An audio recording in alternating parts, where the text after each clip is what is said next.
we have talked about a little bit already, because we already looked at, when we were doing the unit circle, we already looked at the fact that tangent of theta is sine over cosine.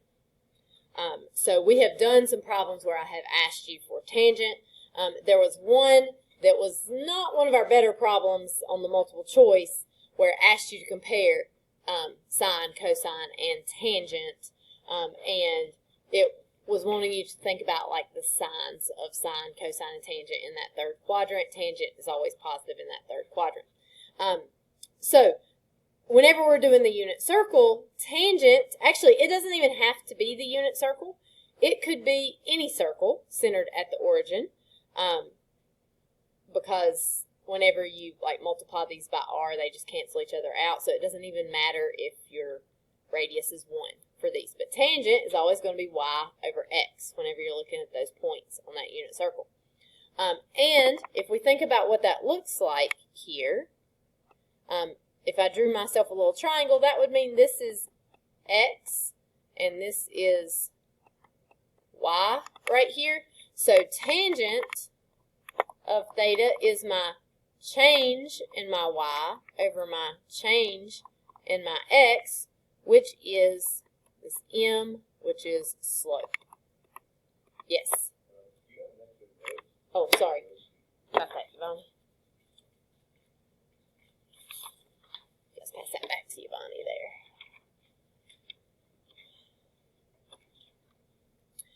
So the tangent of an angle is also going to be the slope of that little line that you have there. So if we think about what happens here, Mr. Passwater uses a lot of space. I think what he has done is good, but I really need to go back through his notes and make them, yes. That was the worksheet? Does everybody have the worksheet? No, I got the notes. Well, here's the notes. I forgot that one mixed in. Sorry about that.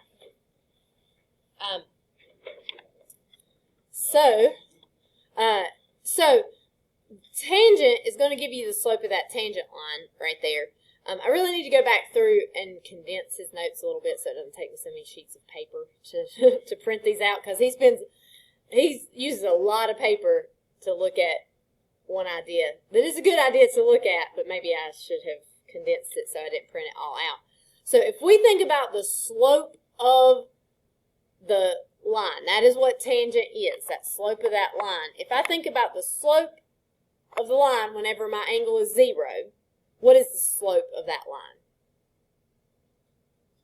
It is 0, right? So like right here, our slope is 0. And then, I'm going to skip that next one. What do you guys think the slope is right here? Now, he didn't mark the angle, so we can't know for sure. But if we're taking a guess, what's the slope look like there?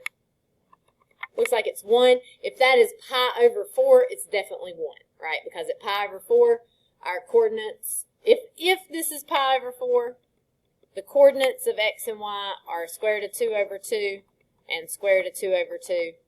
And if I do square root of 2 over 2 divided by square root of 2 over 2, I will get 1.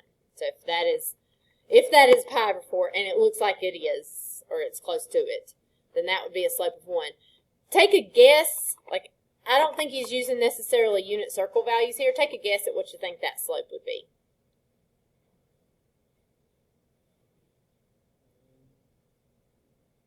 Give me any answer that could be reasonable here. Can somebody give me an unreasonable answer? 7 would be an unreasonable answer. 4 would be an unreasonable answer. What would be a reasonable answer? I would just go with 1/2, because that is halfway between 0 and 1. But really, anything between 0 and 1 is a reasonable answer right there. It could be different. If it's at pi over 6, then it would be like 1 over square root of 3 or something like that, which is square root of 3 over 3. But let's just think about like easier numbers, right? So that could be about 1/2. So as we go over here, our slope, what could it maybe be? 1 3/4. That's a reasonable guess. Or you could say 2, or you could say 3 if you want. Whatever you want to say right here. It's reasonable, right? It's got to be bigger than 1. And then, if I look at that next slope, what do you guys think there? 2? Okay, reasonable. Has to be a number bigger than 1 3/4, right? But as our terminal angle here gets closer and closer and closer to the y-axis, what's going to happen to that slope? It doesn't go to 0. It goes to infinity because it just keeps getting steeper and steeper and steeper and steeper until down here it hits this point right here. So in this picture right here, what's the slope of that line? When it gets to pi over 2, you have a vertical line. Okay? We usually use a specific word for it. Starts with a U. Undefined. The slope of a line, a vertical line, is undefined.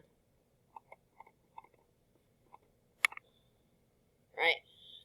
So what's happening here is my slope starts off at 0, and throughout the first quarter of the unit circle, it just gets steeper and steeper and steeper and steeper. It's going to go past 2. It's going to go to 3 and 4 and 5 and 10 and 1,000 and 1,000,000, right? If you get close enough to that steep, steep slope. And then it goes to undefined, which you can't graph because it's undefined. So as you approach pi over 2 from the left side, your slope is going to go to infinity. And whenever we have that happen, like if we have a vertical line and we approach infinity as we get close to that line, what does that create in our graph?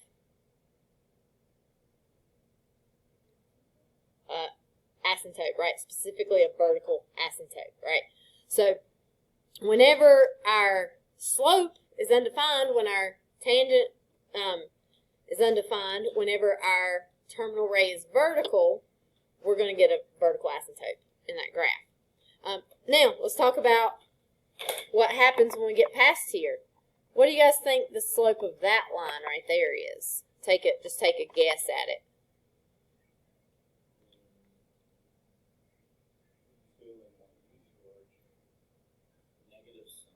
Negative something, and what'd you say, James? Pretty large, because that's very steep, right? So we just need to relatively be the same, so we might say like -6. So if we say that's -6, I'm going to do the same thing I did over here. I'm going to skip that one. I'm going to go right here. What would you guys say the slope is on that third circle?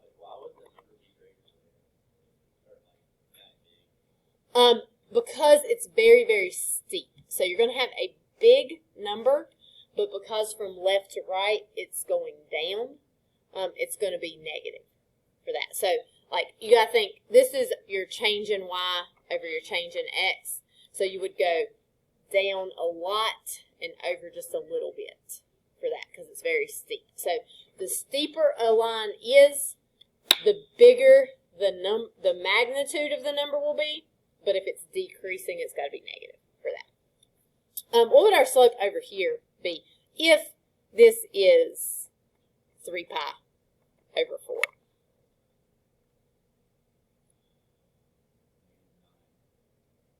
No. No. It's going to be -1 because the coordinates at 3 pi over 4 are negative square root of 2 over 2 and positive square root of 2 over 2. And if you do positive square root of 2 over 2 over negative square root of 2 over 2, you will get -1. So if that is 3 pi over 4, and it looks like it's pretty close to it, you're going to get a slope of -1.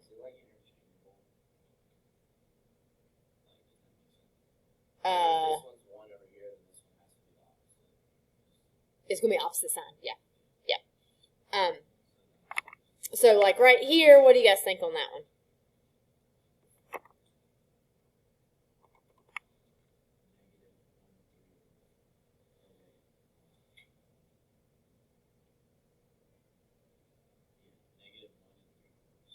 We can go with that if we want. -1 3/4. But what's a reasonable range? Anything from -6 to -1, right? We know it's not as steep as this one.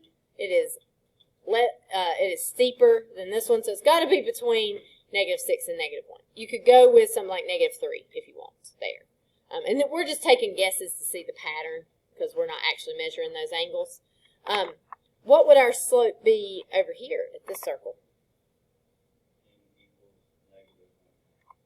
Okay, I like that. -1/2 will work. And what about when we get back down here to pi? We got 0.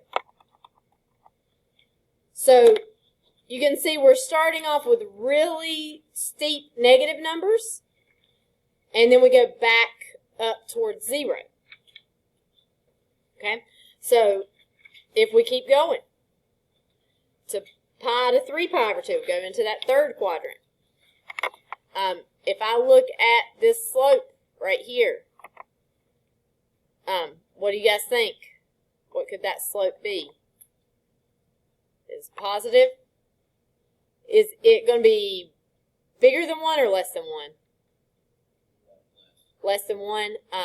So let's go with, I'm going to go with, yeah, I think 1/4 looks good right there. Because they really didn't, did they give us one that looks like it has a slope of +1 on this?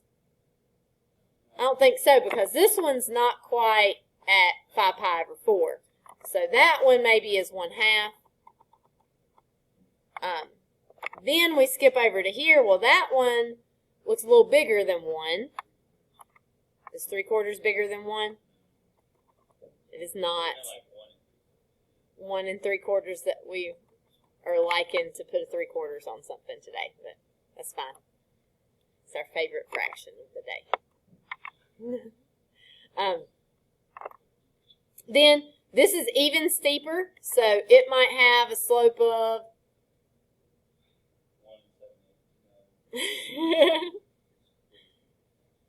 I feel like it is going to be steeper than just that tiny difference. I would probably go with something like 3 there, but we're just making guesses, so if you really want to go 1 7/8, it's not totally unreasonable. What happens whenever we get here? We're undefined again.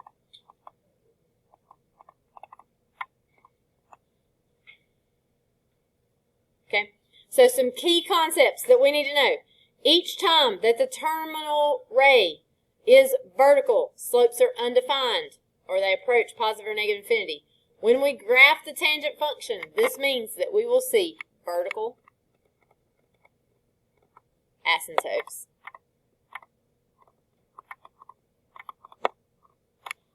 When theta equals pi over 2 and 3 pi over 2, and then it would also be 5 pi over 2 and 7 pi over 2, and so on for that. And so finally, that develops into the graph of tangent that we have right here. So we're not going to spend quite as much time on tangent as we did on sine and cosine, because there are lots of things in real life that follow a wave pattern, and that can be used for a lot of different applications.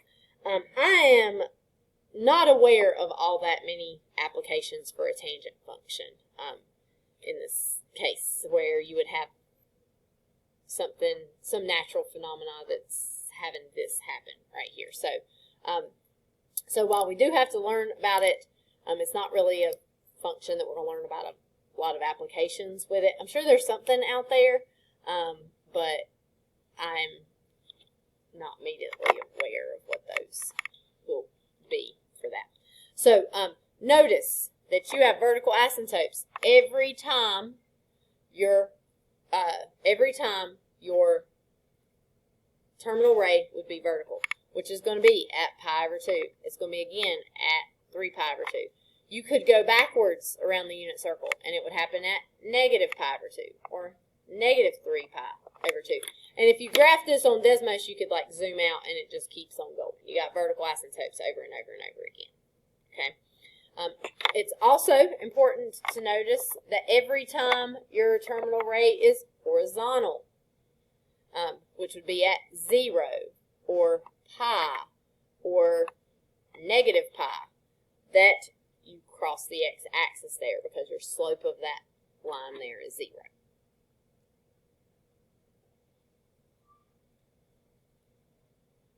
Okay, so the equations for tangent are going to look very similar to the ones that we saw for sine and cosine. So we have that right here, and it doesn't let me highlight well when things are in tables like that. So we have this right here, and you can see you have all the same letters, all the same places, but tangent is going to be a little bit different than sine in what we call some things, and the biggest difference is going to be the period of tangent. So for tangent, this graph basically repeats itself every time you hit a vertical asymptote, right? So what is the period of a tangent function? It is pi. It is not 2 pi. So our period for tangent is going to be pi. Whereas for sine, it was 2 pi.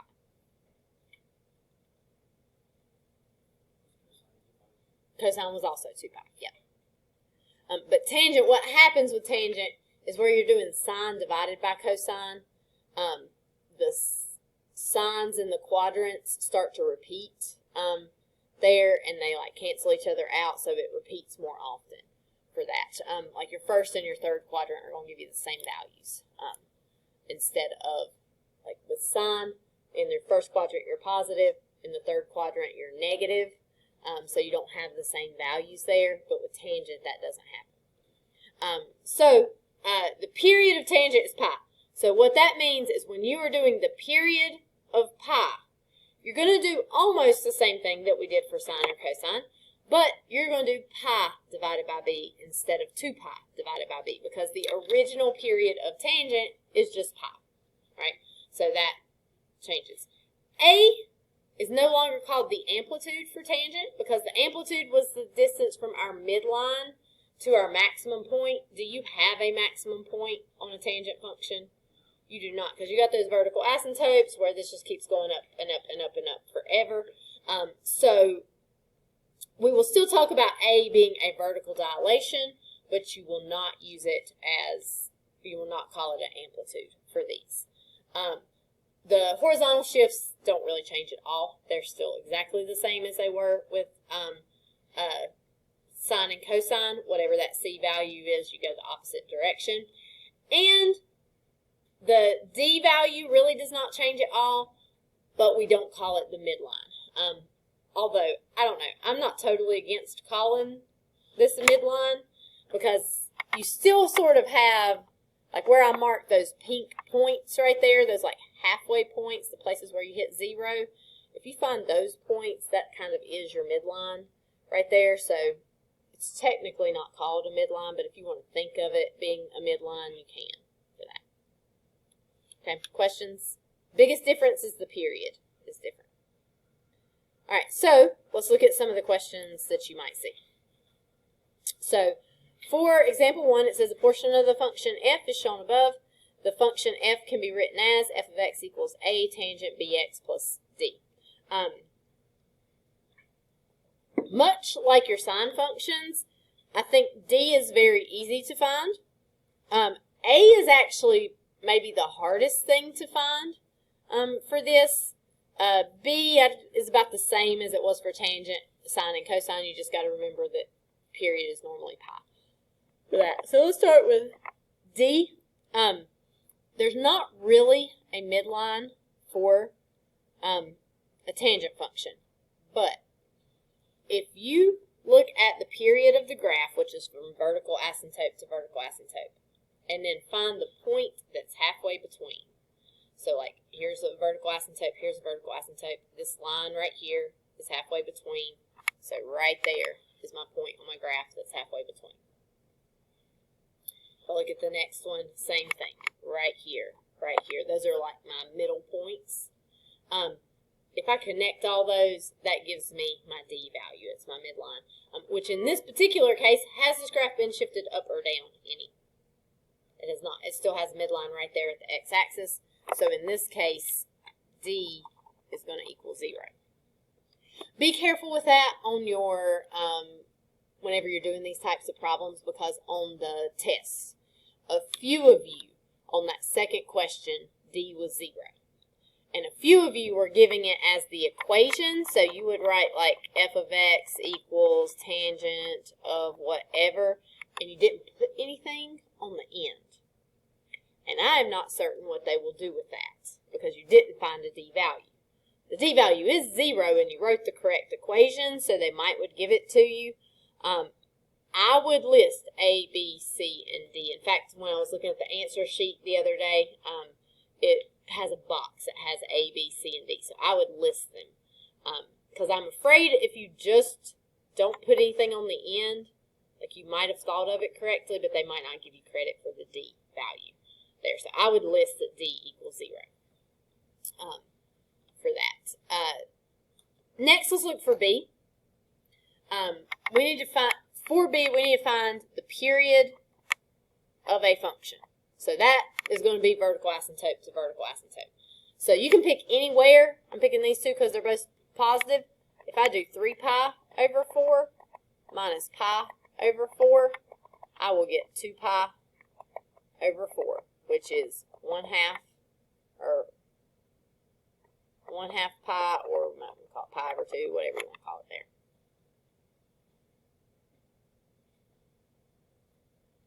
Now, much like our sine or our cosine function, we can do what we've been doing. It's just, instead of using 2 pi, we want to use pi.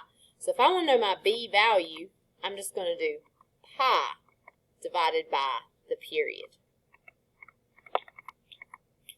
which would be pi divided by pi over 2, which is going to give you pi times 2 over pi, and the pi's cancel. And you just get 2, or you might just be able to figure that out like through common sense, because you know that the period equals pi divided by B, so B would have to be 2 there.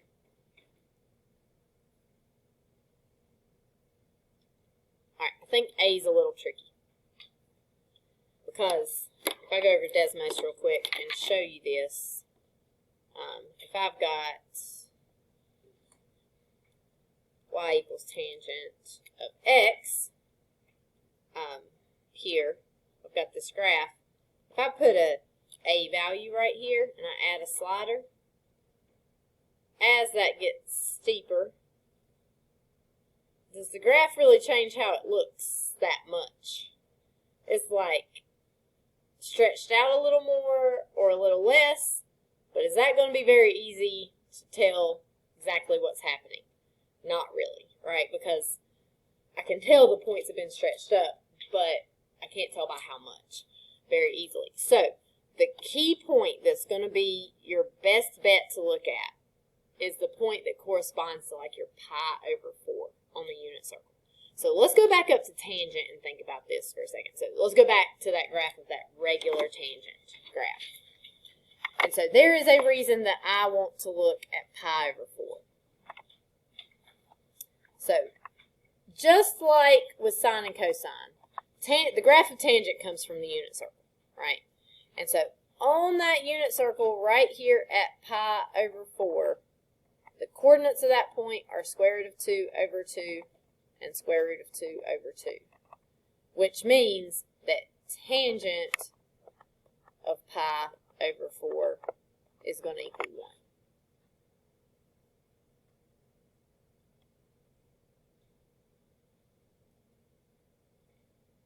Okay, and we can see that on our graph right here. That's this point right here on that graph. So if there are no shifts, you can just go to where, like, if there are no horizontal shifts left or right, or any like expansions or compressions, you could just go to pi over 4, and if it's not at 1, if it's at 7, then it's been multiplied by 7, right? There's an expansion by a factor of 7. Or if it's at 1/3, it's been multiplied by 1/3. Right, so if we can find that point, it's easier to see what's happened to that point because its y coordinate is 1. And if you multiply 1 by any number, you just get that number. But whenever this is in conjunction with expansions or compressions, it's a little bit more difficult to find. So what we'll be thinking about is, if I think about that unit circle there, on that unit circle, for tangent, you really only care about the top half of the function, right? Because that's one period for tangent.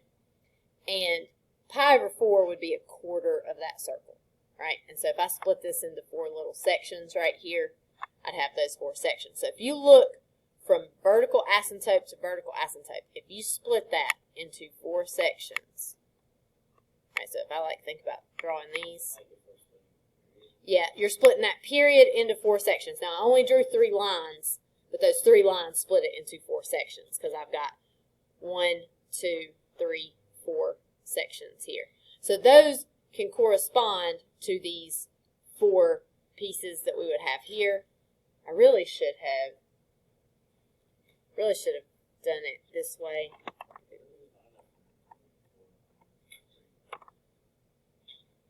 I'll show you what it looks like on the one we're doing. I really should have done right here, because we're going from negative pi over 2, which would be right here to here. So that would be negative pi over 2. That'd be 0. That'd be pi over 2.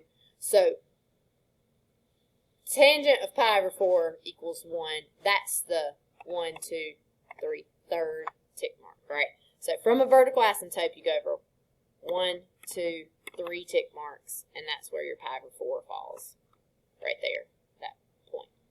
So it's trickier whenever it's been transformed. Let's look. Okay, I'm still looking for the equivalent of a pi over 4. So it's not going to be pi over 4 because that's where a vertical asymptote is here. What I want to do is I want to take where I got my 2 vertical asymptotes here. So that's a full period of the graph. I want to split that into 4 sections. So I'd have to put me like a line here, a line here, and a line here.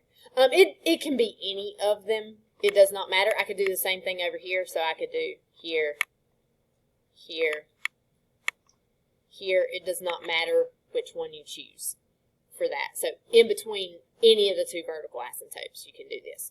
So I'm splitting that into 4 sections. So I'm going to get rid of those last. Hold on. I'm going to just go with, I don't want to draw them all in. That might get you even more confused. So in between vertical asymptotes, I've split it into 4 sections. The one that's going to mimic the pi over 4 is going to be that 3rd line right there.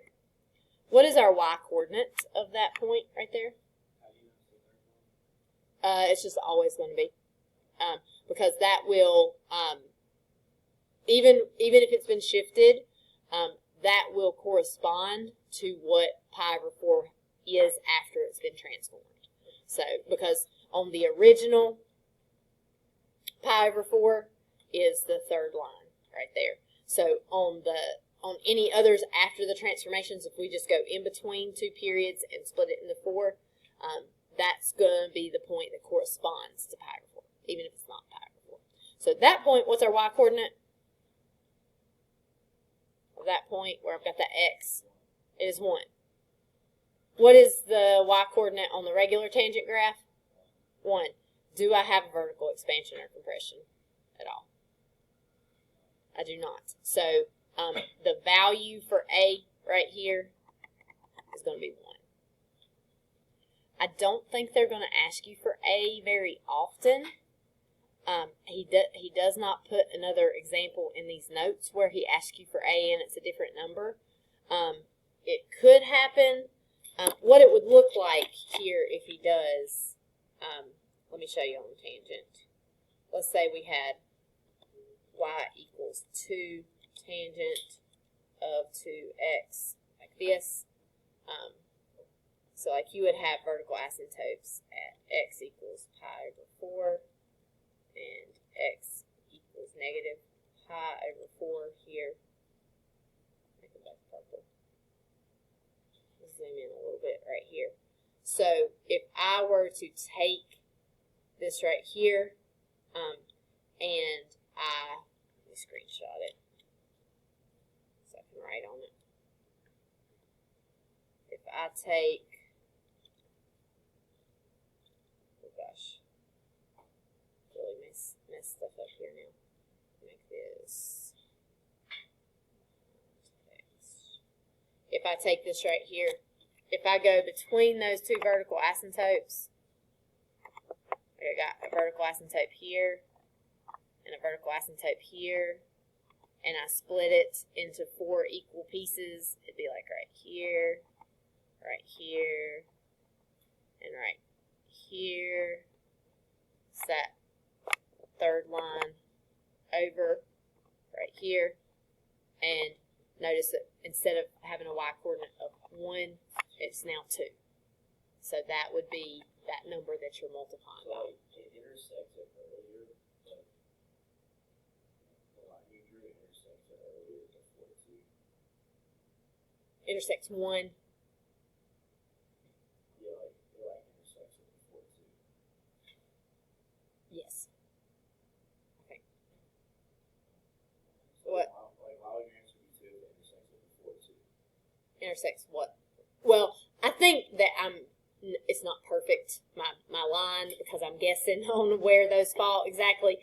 If you see a problem like this on a problem on a test or a quiz, go with the whole number that's closest to it, because yes, it does, maybe it looks like it could maybe be 1.5 the way I've drawn it. Go with the closest whole number, because that's probably, I think my last section is just a little bit too big right there.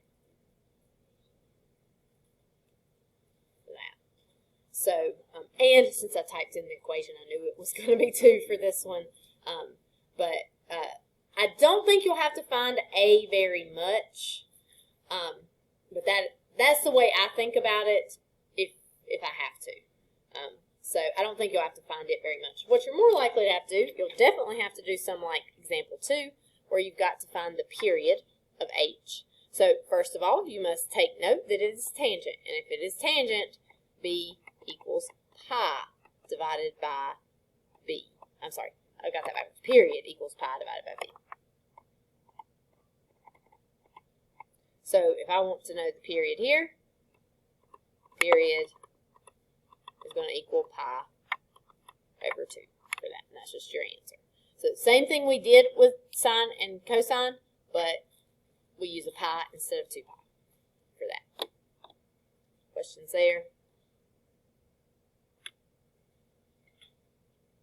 All right, 3 is a little tricky, but once you've seen a few, it's not too bad, because they've given you an equation that has all kinds of transformations, and they ask you where the vertical asymptotes are at. And notice they don't just give you like x equals pi over 2. They give you like all this complicated stuff. Now, I do disagree with Mr. Passwater here. I do not think we can say constant right there, because a constant, in my understanding, can be any number. It does not have to be a whole number. And I believe we need to say integer for all of those right there. I need to go look at his updated worksheets for this year. I just had this one saved from last year and didn't go check. He may have fixed that. I feel fairly confident that I am actually right about that right there, and it's not me that is wrong. So if we're thinking about vertical asymptotes, this graph has several things that happen to it. We got a 2 out here. Ryan, what's that 2 do to the graph? Vertical dilation. So my vertical asymptotes, that's all I care about. If I stretch the graph vertically, does it change your vertical asymptotes? It does not. It changes what the graph looks like in between them, but it doesn't move the vertical asymptotes. Yeah, your y values are going to be higher up. It's going to look kind of like less curvy, straighter almost. But it's not going to move the vertical asymptotes. What about, Luke, what about that -1? What's that do to the graph?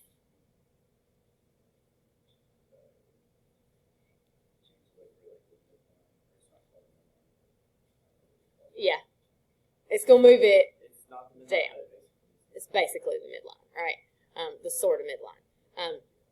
It moves that midline down, right? Does that change anything about your vertical asymptotes? It does not, right? Because I could move these vertical asymptotes up and down all day, and it does not change their location, right?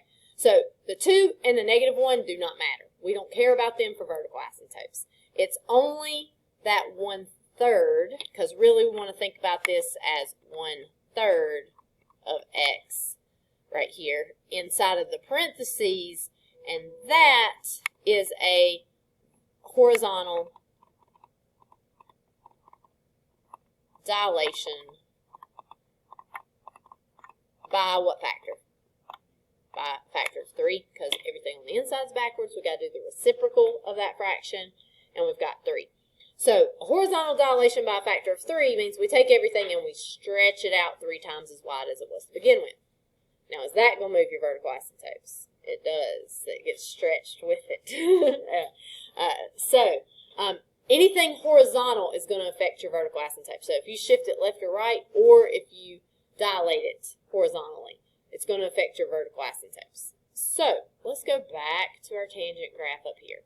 So back up here, let's talk about where vertical asymptotes are for this graph. So those green lines. So for just f, oh gosh, what's it doing here? F of x equals tangent x. Your vertical asymptotes are going to be at, you've got vertical asymptote at pi over 2, and at 3 pi over 2, and negative pi over 2, and negative 3 pi over 2. And this will just keep on forever, right?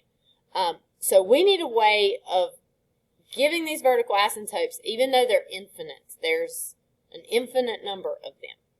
So the way that I usually write it, if it's like a free response question and there's not answer choices, is I usually pick the first positive vertical asymptote. So that first positive vertical asymptote is x equals pi over 2. It doesn't have to be x equals pi over 2. I technically could pick any vertical asymptote. I could use negative pi over 2. I could use negative 3 pi over 2. I could use 3 pi over 2. I could use one that's not on this graph if I want. But what you're most likely to see, answer choices, these are usually going to be on multiple choice. What you're most likely to see is that they use the first positive one. So if I've got that first positive vertical asymptote, and I want to go over to the next one, how far do I have to go? What's that distance from pi over 2 to 3 pi over 2? Not 2 pi. It's 2 pi over 2, which is just pi. So if I go to the right pi, I'll end up at another vertical asymptote, right? I could also go to the left pi, and I'd end up at another vertical asymptote. Or I could go to the left pi twice, and I'd still be at a vertical asymptote. Or I could go to the right pi 7 times, and I'd still be at a vertical asymptote, right? So the way we can denote this algebraically is we can say plus pi times k, where k is an integer. And Mr. Passwater uses the word constant, which I think is wrong. It's got to be a whole number, because you can't go like half of a period, because that wouldn't get you to a vertical asymptote. So what we see here is this right here, that is a vertical asymptote. Any vertical asymptote, I like to use the first positive one. This value right here is the period. And then this part right here is just always k, and k is going to be an integer. That part doesn't change for that. So this is the case, this is the location of vertical asymptotes for just regular tangent function. Okay? But we're not dealing with regular tangent function. We are dealing with a tangent function that has a horizontal dilation by a factor of 3.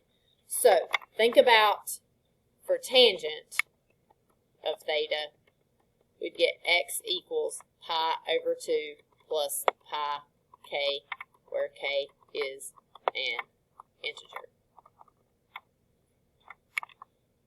Okay, that's for regular tangent. If I do tangent of theta divided by 3, if I have a horizontal dilation by a factor of 3, it's basically just going to multiply anything with an x by 3. So it's going to look like this, x equals 3 times pi over 2 plus pi k.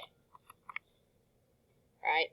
And so that 3 would get distributed to both places here, which would give me 3 pi over 2 plus 3 pi times k, and that is answer choice C for that. So it's just like your first positive point, period. Yep.